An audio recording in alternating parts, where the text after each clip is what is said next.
श्री कृष्ण कहते हैं जो होता है अच्छे के लिए होता है।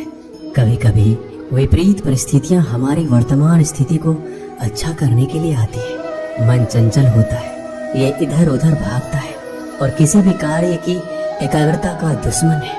लेकिन यदि यह व्यक्ति के वश में हो जाए तो इससे अच्छा कोई मित्र नहीं है। इसीलिए मन को एकाग्र करना जरूरी है और मन को एकाग्र करने के लिए बस थोड़े से प्रयास और अभ्यास की जरूरत होती है।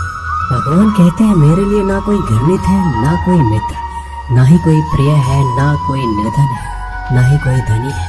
बस जो भक्ति भाव के साथ मुझे याद करते हैं मैं उनका और वो मेरे। श्री कृष्ण कहते हैं वो किसी के भाग्य के निर्माता नहीं है, व्यक्ति खुद ही अपना भाग्य लिखता है।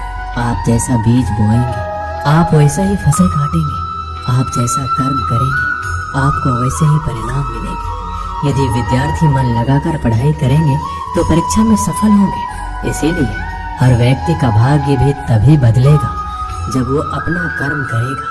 भ्रम और संदेह से परे जब भगवान आपसे प्यार करते हैं तो आप हर चीज से प्यार करते हैं। श्री कृष्ण कहते हैं कभी खेत में किसी किसान को खेती करते देखा है?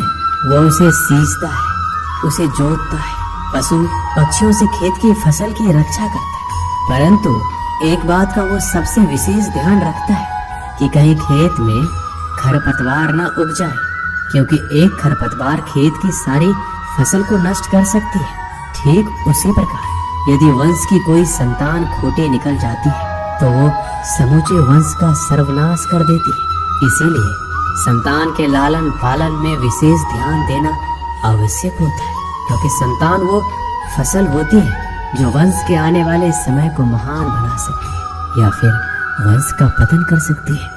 श्री कृष्ण कहते हैं व्यक्ति को सदैव बुराई से बचकर रहना चाहिए। अगर कोई बुरा कर्म करता है तो वो कर्म आपको अपने जीवन में ही भोगना पड़ता है। जिस प्रकार बछड़ा झुंड में भी अपनी माँ को ढूंढ लेता है, वैसे ही कर्म का फल आपको हजारों की भीड़ में भी ढूंढ लेगा। ईश्वर कण कण में निवास करते हैं। छोटे से छोटे जीव के हृदय में ईश्वर का वास होता है। उस जीव को कष्ट का अनुभव होना ईश्वर को कष्ट का अनुभव कराता है। अर्थात किसी जीव को कष्ट देकर आप अपने ईश्वर को खुश कैसे देख सकते हैं? जो श्री कृष्ण का दास हो जाता है वो अपने आराध्य से ऐसे दिन न दिखाने की कामना करता है। जब उसमें गुरूर आ जाए तो अपने कृष्ण का सेवक बनकर ही जीवन सफल बनाना चाहता है। जो व्यक्ति सदैव हंसता खेलता मुस्कुराता रहता, अगर वो अपने स्वभाव से भिन्न हो जाए अर्थात चुप गुमसुम उदास रहने लगे तो समझना उसके हृदय में एक दर्द है। उस दर्द ने उसे कमजोर बना दिया है। जिसमें व्यक्ति के पास संपूर्ण धन दौलत ऐश्वर्य वैभव सब है मगर संतुष्टि नहीं है। उस धन दौलत का कोई अर्थ नहीं है, क्योंकि वो व्यक्ति सदैव असंतुष्टि की स्थिति में रहता है। जिसके पास संतुष्टि है वो थोड़े में भी संतुष्ट रहता है। जब आप कोई बुरा कार्य करते हो या अच्छा कार्य करते हो आपको लगता है कोई देख नहीं रहा है, लेकिन आप ये क्यों भूल जाते हैं? आप जो भी कुछ कर रहे हैं भगवान की दृष्टि सदैव आप पर बनी हुई है। इसलिए आप ये ना समझें कि आप अकेले हैं। भगवान सदैव आपके साथ होते हैं। कहते हैं मन के हारे हार है और मन की जीते जीत। अर्थात जिस प्रकार सकारात्मक विचारों से सफलता मिलती है उसी प्रकार नकारात्मक विचार असफलता के मार्ग की ओर अग्रसर करते हैं। क्योंकि जैसा हम सोचते हैं वैसा ही हम बन जाते हैं और अपने विचारों के माध्यम से ही हमें नकारात्मक और सकारात्मक परिणाम मिलते हैं। इसीलिए अपनी सोच को हमेशा सकारात्मक रखिए। मनुष्य ही एक ऐसा प्राणी है जो कर्म करता है, इसलिए कर्म करना प्रत्येक व्यक्ति का धर्म भी है। धर्म करने वाला व्यक्ति ही कर्मवीर कहलाता है। इसीलिए कर्म करते रहना खाली बैठे रहने से बेहतर होता है। श्री कृष्ण कहते हैं अगर आपको याद ही नहीं कि गुच्छे की कौन सी चाबी ताले को खोल सकती है, फिर भी आप लगातार ताले को खोलने का प्रयास करते रहते हैं, फिर भी वो ताला नहीं खुलता है।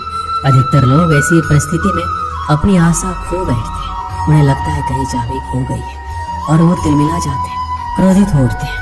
परंतु उस समय धैर्य रखें, क्योंकि गुच्छे की अंतिम चाबी ताला खोल सकती है। कुल्हाड़ी का अंतिम प्रहार वृक्ष को काट के गिरा देता है, परंतु क्या सत्य में कुल्हाड़ी का अंतिम प्रहार वृक्ष को काट कर गिरा देता है? आपको आपका लक्ष्य दिला देता है? नहीं, आपका निरंतर प्रयत्न ही आपको सफलता दिलाता है। जब आपका मन निराश हो, अपने कार्य में दोगुनी उत्साह से जुट जाइए, क्योंकि अनावरत बहता जल ही कठोर चट्टान को काट सकता है।